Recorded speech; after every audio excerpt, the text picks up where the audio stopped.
kasi caretaker ako ng resort. Kasi may mga kasama ako rito. Kaya lang dahil sa sinuutan, walang may kasama na yun. Kaya binawas niya lahat ng mga kasama ko dati. Ako lang. Yun, dati mag-isa lang ako dati dito. Paggabi, mapa-araw, mapagabi, andito lang ako.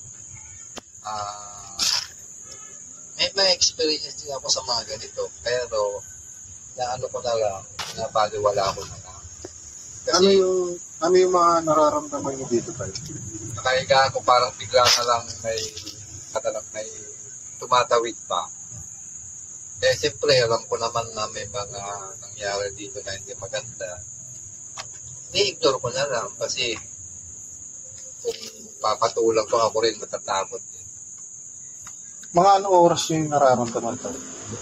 Dahil tanghali tapas, ng araw, kasi minsan nandito pa rin ako kahit nandito kasi may mga ginagawa rin ako dito.